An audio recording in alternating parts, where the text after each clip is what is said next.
नमस्कार, स्वागत है आपका न्यूज इंडिया में। मैं हूं आपके साथ उमंग मथुर। आपको बता दें कि कोरोना मरीजों का आंकड़ा तेजी से बढ़ता जा रहा है और पिछले 24 घंटे के अंदर 9,987 नए मामले सामने आए और 266 लोगों की मौत हो गई है। स्वास्थ्य मंत्रालय की ओर से जारी अपडेट के मुताबिक देश में कुल मरीजों की संख्या करीब 2,66,598 हो गई है, जिसमें से 7,466 लोगों की मौत हो चुकी है और पिछले 24 घंटे में करीब 5,000 लोग ठीक भी हुए हैं। अब देश में कोरोना से जंग जीतने वालों का आंकड़ा 1,29,214 हो गया है और अभी देश में 1,29,917 एक्टिव केस हैं। आईसीएमआर के डेटा के मुताबिक पिछले 24 घंटे के अंदर 1,41,682 लोगों का टेस्ट किया जा चुका है और अब तक करीब 49,16,116 का टेस्ट किया गया है। कोरोना से सबसे अधिक महाराष्ट्र प्रभावित है और यहां कुल मरीजों का आंकड़ा 88,000 को पार कर चुका है और 3,169 लोगों की मौत हो चुकी है। महाराष्ट्र में बीते 24 घंटे के अंदर 2,553 नए मामले सामने आए हैं और 109 लोगों की मौत हुई है और यहां 40,975 लोग ठीक भी हुए हैं। तो वहीं पिछले महीने चक्रवाती तूफान अम्फान ने पश्चिम बंगाल में भारी तबाही मचाई थी और तूफान से पहले और उसके बाद राहत और बचाव कार्य के लिए ओडिशा में कार्यरत एनडीआरएफ जवानों को पश्चिम बंगाल भेजा गया था और इन्हीं में से लगभग 50 जवानों का कोरोना टेस्ट पॉजिटिव आया है।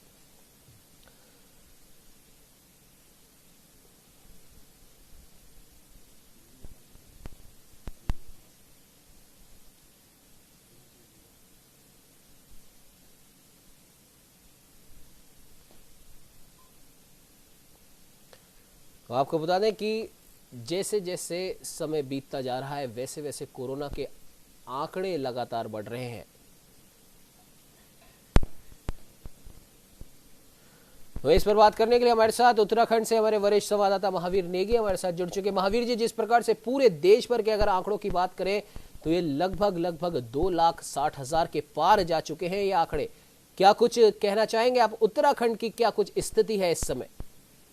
बिल्कुल, देखिए उमंग, जिस तरह से देश में जो कोरोना का आंकड़ा है लगातार बढ़ रहा है, तो उसी तरह भी उत्तराखंड में आंकड़ा लगातार बढ़ता ही जा रहा है। सोमवार की मैं बात करूं, सोमवार को जब स्वास्थ्य विभाग द्वारा जो हेल्थ बुलेटिन है वो जारी किया गया, तो सोमवार को तकरीबन 56 मरीज जो थे वो नए कोरोना के पॉजिटिव मरीज मिले थे, जिसके बाद आंकड़ा बढ़कर 1411 हो गया है। हालांकि इसके साथ साथ जो मरीज हैं 714 मरीज जो हैं वो सही भी हो चुके हैं, लेकिन कहीं ना कहीं आंकड़ा लगातार जिस तरह से बढ़ रहा है वो लोगों को आतंकित कर रहा है और भयभीत कर रहा है। क्योंकि अगर मैं पर्टिकुलर उत्तराखंड की बात करूं तो उत्तराखंड में जिस तरह से शुरुआती दौर में हमने देखा था कि जब पूरे विश्व में कोरोना का कहर था, तो वहीं भारत में और साथ ही साथ उत्तराखंड में भी कोरोना को लेकर इतना ज्यादा भय नहीं था और ना ही इतने आंकड़े थे। लेकिन लगातार जिस तरह से हम देख रहे हैं कि मई के महीने में लगातार आंकड़े बढ़े हैं, प्रवासियों का जो है वो आना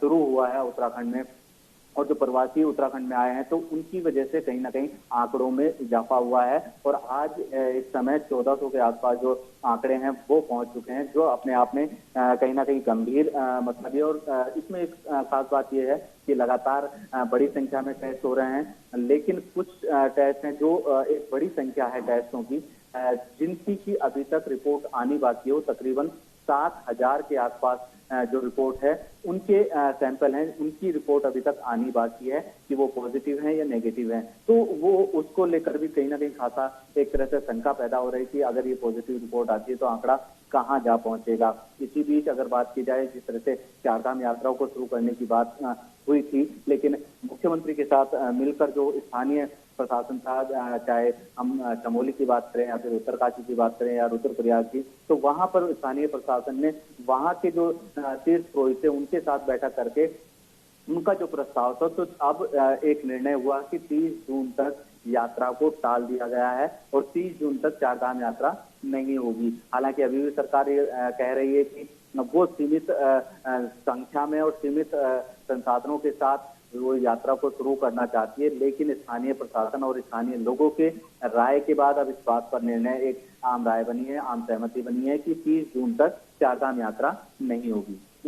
बिल्कुल महावीर जी, ये तो सही बात भी है और अगर देखा जाए तो ये बहुत सही फैसला भी है, क्योंकि 30 जून तक हमारे पास में लगभग काफी अच्छा एक टाइम यहाँ पर मिल जाता है कि किस प्रकार से जो वहां पर व्यवस्थाएं होंगी अगर चार धाम की यात्रा शुरू की जाती है, या फिर कल कई देश के कई हिस्सों में कई मंदिर, मॉल्स और धर्म स्थल कई हिस्सों में खोले भी गए हैं और हर जगह से लगभग एक ही तरह की रिपोर्ट्स आ रही हैं, बद इंतजामी की। और क्या इन सरकारों को इस चीज का पता नहीं था, अंदेशा नहीं था? क्योंकि जाहिर सी बात है महावीर जी कि एक छोटी भीड़ को तो आप कंट्रोल कर सकते हो, लेकिन वो लोग और कई लोग जो है पूरे देश भर के जो लोग हैं वो इतने दिनों से, इतने महीनों से वो घर के अंदर बैठे हुए थे, बाहर नहीं आ पा रहे थे। तो जाहिर सी बात है जब उन्हें मौका लगेगा तो वो बाहर आएंगे ही आएंगे, और आप हर एक व्यक्ति को चिन्हित नहीं कर सकते, हर एक व्यक्ति को आप रोक नहीं सकते। तो बहुत एक ये अच्छा फैसला हुआ है उत्तराखंड सरकार का, और चार धाम यात्रा पर पूरा फैसला करने के लिए 30 जून तक का जो ये समय मांगा गया है, सही बात है, व्यवस्थाएं करने में समय लगता है और इस समय सबसे ज्यादा जो जरूरी बात है, कोरोना संक्रमण के इस बढ़ते आंकड़े को रोकना बेहद जरूरी है। क्या कहना चाहेंगे महावीर जी? बिल्कुल, जाहिर सी बात है कि ये जो कोरोना संक्रमण के जो आंकड़े हैं वो लगातार बढ़ रहे हैं, इस पर लगाम कैसे लगाई जाए, ये सबसे बड़ा सवाल बना हुआ है। और हमने देखा था उमंग की जिस तरह से पूरे देश से तस्वीर आ रही थी, तो उत्तराखंड क्योंकि एक धार्मिक राज्य है और यहाँ पर धार्मिक पर्यटन की एक बड़ी तादाद में यहाँ होता है। तो हमने देखा था कि हरिद्वार में भी जिस तरह से गंगा आरती होती है, क्योंकि विश्व प्रसिद्ध वो गंगा आरती है, बड़ी संख्या में लोग उमड़ते हैं, लेकिन जिस तरह से वहां पर आरती कल पहली बार हुई लॉकडाउन के चलते हुए कि लोग उसमें शामिल हुए हों, क्योंकि इस दौरान लॉकडाउन के चलते लोगों के शामिल होने पर पाबंदी लगा दी गई थी। आरतियां तो रोज हो ही रही थी, लेकिन लोग कल जो शामिल हुए तो हमने देखा कि सोशल डिस्टेंसिंग के साथ लोग वहां पहुंचे थे और बहुत कम संख्या में पहुंचे थे। तो इससे इसी बात से अंदाजा लगाया जा सकता है कि लोग पहुंच तो रहे हैं धार्मिक स्थलों पर, लेकिन कहीं ना कहीं एक भय, एक डर का माहौल जरूर है और आतंकित भी दिखाई दे रहे हैं, चाहे फिर धार्मिक स्थलों के जो संचालक हैं वो हों या फिर वहां आने वाले पर्यटक हों। तो हालांकि हमने ये तस्वीरें भी देखी है कि कई मंदिरों ने अपने स्तर से निर्णय लिया कि उन्होंने अपने मंदिर नहीं खोले हैं। तो ये तमाम तरह की चीजें हैं। कुल मिलाकर हम कह सकते हैं कि अगर इस आंकड़े पर कहीं लगाम लगानी है और इस आंकड़े को यहीं पे रोकना है, तो कहीं ना कहीं लोगों की जिम्मेदारी इसमें ज्यादा हो जाती है। सरकार के भरोसे ना रहकर बल्कि खुद की जिम्मेदारी खुद से उठाई जाए, तो कहीं ना कहीं ये आंकड़े, इस पर रोक लग सकती है। और इसमें जब तक हम लोग खुद जागरूक नहीं होंगे, क्योंकि जिस तरह से हम देख रहे हैं कि लगातार इस कोरोना महाकाल में कि एक ही इसकी का बचाव है, एक ही इसका इलाज है कि अगर हम सुरक्षित और अपने जो गाइडलाइन है, जो सरकारों की गाइडलाइन है, उसका अगर हम पालन करें, संयम से पालन करें, तो कहीं ना कहीं इस बीमारी से बचा भी जा सकता है। और ये जो लगातार बढ़ते हुए आंकड़े हैं, इस पर कहीं ना कहीं लगाम भी लग सकती है। बिल्कुल महावीर जी, आपने सही कहा, क्योंकि हर चीज सरकार पे डालना भी उचित नहीं है। हमारी खुद की भी एक मॉरल रेस्पॉन्सिबिलिटी बनती है कि हम खुद भी अपना ध्यान रखें, और अगर हम अपना ध्यान रखेंगे तो हम अपने पड़ोसी का ध्यान रख सकते हैं, हमारे समाज का ध्यान रख सकते हैं, हमारे शहर का, हमारे राज्य का, और धीरे धीरे करके हमारे देश का हम ध्यान रख सकते हैं। खैर, उत्तर प्रदेश लखनऊ से मनीष श्रीवास्तव हमारे साथ जुड़ चुके हैं। मनीष, जिस प्रकार से कोरोना के आंकड़े लगातार बढ़ते जा रहे हैं और कल देश के कई हिस्सों में मंदिर, कई धर्म स्थल और मॉल्स खोले गए हैं, आपसे जानना चाहेंगे कल की क्या कुछ ग्राउंड रिपोर्टिंग रही मनीष उत्तर प्रदेश में?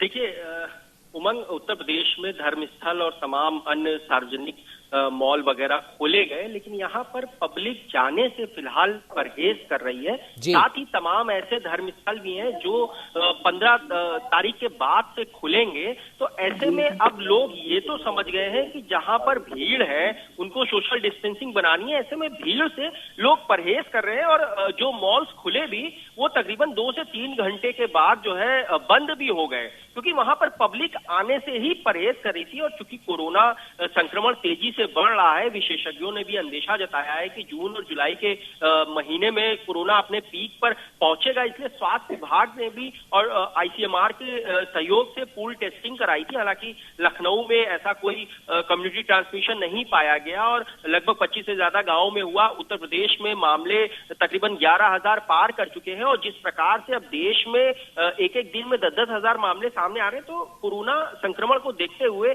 जो सार्वजनिक स्थल है अब वहां लोग जाने से परहेज करेंगे। उमंग, बिल्कुल मनीष, आपने सही कहा, लेकिन यहाँ पर एक सवाल यहाँ पर ये उठता है कि जैसे कि पहले भी मैंने बताया कि देश के कई हिस्सों में मंदिर खोले गए हैं, धर्मस्थल खोले गए हैं, मॉल्स खोले गए हैं। हालांकि सरकारी गाइडलाइंस का सब बोलते तो हैं कि हम पालन कर रहे हैं और पालन करवाने वाले भी बोल रहे हैं कि हम पालन करवा रहे हैं, लेकिन कई हिस्सों से ऐसी तस्वीरें आई हैं और इसी बात का डर था कि कहीं ऐसी तस्वीरें ना आए और इसका समुचित इंतजाम किया जाए, क्योंकि कई हिस्सों से, देश के कई हिस्सों से, कई राज्यों से ऐसी तस्वीरें आई हैं। एक कहा गया है कि 10 साल की उम्र से कम के बच्चे नहीं जाएंगे और जो बुजुर्ग हैं 60 या 65 साल से ऊपर के वो नहीं जाएंगे, लेकिन कई जगह ऐसा देखा गया, ऐसे नज़ारे देखने को मिले हैं कि इन दोनों ही गाइडलाइन की सरेआम इसकी धज्जियां उड़ाई गई हैं।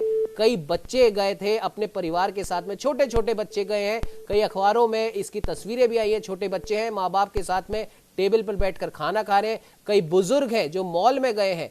तो इस टाइप की जो तस्वीरें हैं, आखिर इन पर भी तो ध्यान देना पड़ेगा। आप बिल्कुल कह रहे हैं और आपकी बात वाजिब है। ये जो तस्वीरें हैं ये साफ तौर पे दिखा रही हैं कि जो सरकारी राहत दी गई है। आप अगर सड़कों को देखें तो ग्राउंड रिपोर्ट ये है, सड़कों पर जो नॉर्मल डेज में भीड़ रहती थी उससे कहीं ज्यादा भीड़ फिलहाल जो है मौजूद है। और जो सरकार की एडवाइजरी थी कि 60-65 साल से ऊपर के बुजुर्ग और 10 साल के नीचे के बच्चे जो है घरों में रहेंगे, बाहर नहीं निकलेंगे, लेकिन छोटे छोटे बच्चे भी बाहर निकल रहे हैं, बुजुर्ग भी बाहर निकल रहे हैं। तो कहीं ना कहीं जो सरकार की एडवाइजरी है वो हवा में उड़ चुकी है और सड़कों पर लेकर के सार्वजनिक जगहों पर भीड़ भी है। और अब आप समझ लीजिए कि जब बाजार या तमाम अन्य सार्वजनिक स्थान खुले थे तब तो सोशल डिस्टेंसिंग और आपका उसको सोशल डिस्टेंसिंग का पालन हुआ था, साथ में सैनिटाइजर वगैरह रखा गया था।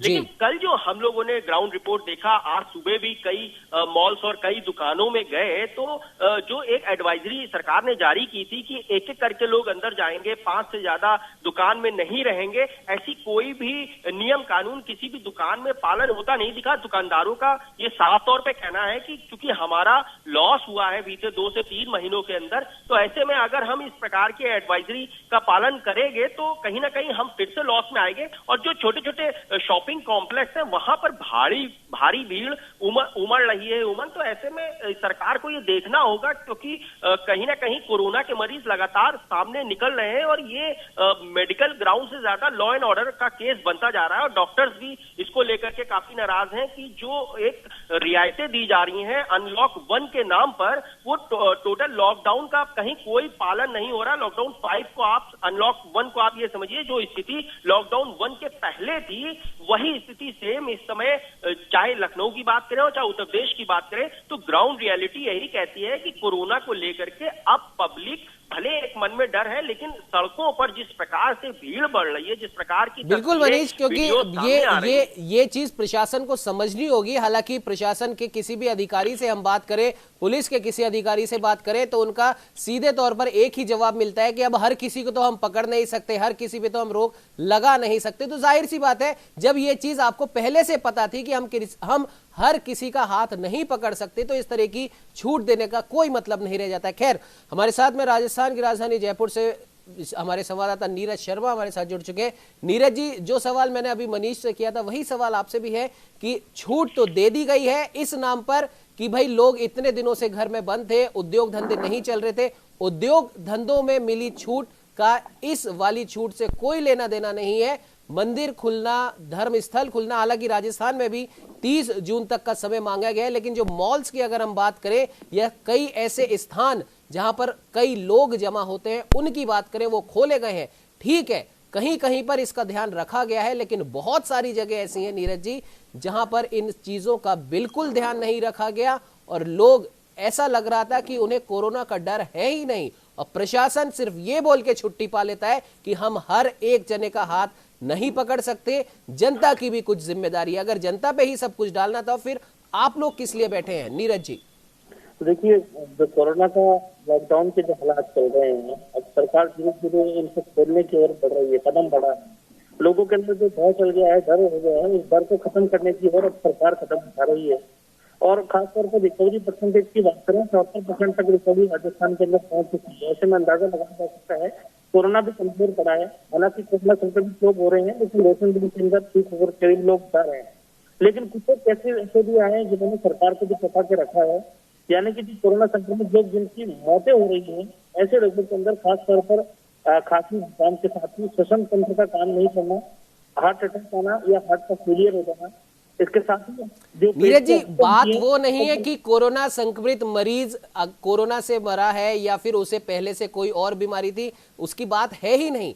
बात यह है कि अगर आपको लोगों पर ही सब कुछ डालना है कि लोगों की भी कुछ जिम्मेदारी बनती है, जनता को भी अब समझना होगा। और प्रशासन, हमने पहले भी इस बारे में बात की है, जयपुर की सड़कों पर यह नजारा बहुत आम है। चौराहों पर मैंने पहले भी इस चीज के बारे में बात की थी, चौराहों पर जिस प्रकार पहले से मजदूरों की भीड़ लगती थी, अब वैसी ही भीड़ जयपुर के लगभग हर चौराहे पे लगी है। आप जयपुर से जुड़े हुए किसी हाईवे पर चले जाइए और 10 में से आपको 6 बसें मिल जाएंगी जहां पर सोशल डिस्टेंसिंग और किसी भी प्रकार की सावधानी की चिंता बिल्कुल नहीं की जा रही। एक बाइक पे 3-3, 4-4 जने जा रहे हैं। ऐसे में जब प्रशासन नहीं संभाल सकता तो छूट देने की जरूरत क्या थी? नीरज जी। उमंग, देखिए, आपकी बातें हम इत्तेफाक नहीं रखते हैं, ऐसा नहीं है। बात ये है कि हर व्यक्ति जो है उसको अपना कर्तव्य समझना पड़ेगा। सरकार ने तो अपनी गाइडलाइंस जारी कर दी है, उन गाइडलाइंस में किसी प्रकार की कोई खामी नहीं है और पुलिस प्रशासन का काम होता है उसका इम्प्लीमेंटेशन करवाना। इम्प्लीमेंटेशन करवाने के लिए पुलिस लगातार जागरूक भी कर रही है, जनता को चालान भी दिए जा रहे हैं, कानून भी हो रही है। लेकिन पुलिस की संख्या जो है उसको सैकड़ों में हो सकती है, हजारों में हो सकती है।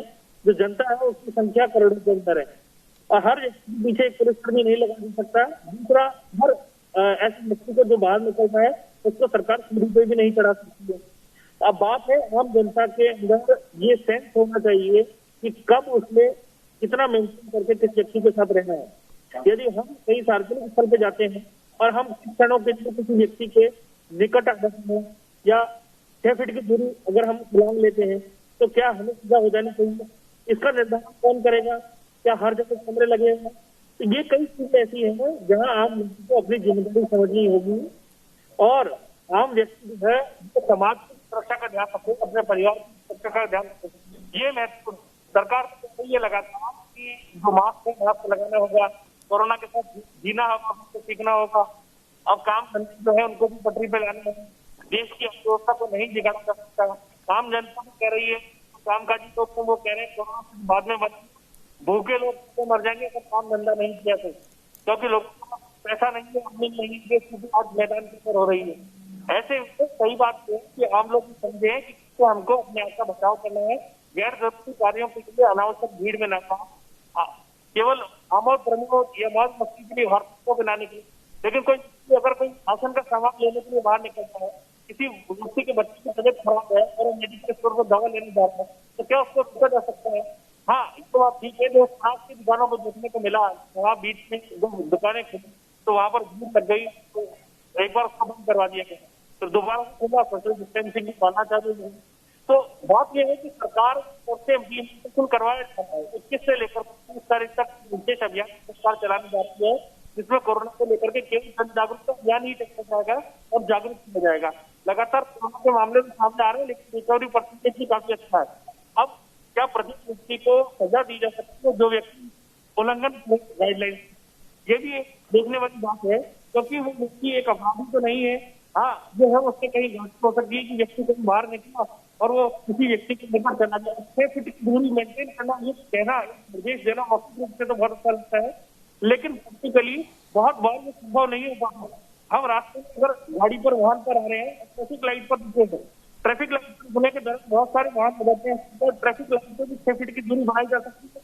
क्या प्रकार की व्यवस्था पुलिस प्रशासन की ओर से पूरे देश में की जा रही है? तो ये बहुत सारी चीजें सोचने की है और इस पर बिल्कुल नीरज जी। खैर, इसी बात को लेकर मेरा सवाल भी यही था कि जब ये प्रशासन को भी पता है, तमाम सरकारों को भी पता है कि इस तरह की व्यवस्था नहीं की जा सकती, भले ही वो ट्रैफिक लाइट्स हो या फिर मॉल्स हो, या फिर अब जब 30 जून के बाद में फैसला आ ही जाएगा राजस्थान में भी कि क्या सभी धार्मिक स्थल खुलेंगे या नहीं खुलेंगे, उसके बाद इन धार्मिक स्थलों में भी देख लेंगे क्या कुछ व्यवस्थाएं की जाएंगी। खैर, लेकिन सवाल यही है सबसे बड़ा कि जब सरकारों को पता है, प्रशासन को पता है, उद्योग धंधों की हम बात नहीं कर रहे, जरूरी है देश की, राज्यों की अर्थव्यवस्था चलाने के लिए उद्योग धंधे चलने जरूरी हैं, वो चलने चाहिए। वहां पर आप देखिए, वहां पर आप क्या कुछ व्यवस्था कर सकते हैं, क्या नहीं कर सकते।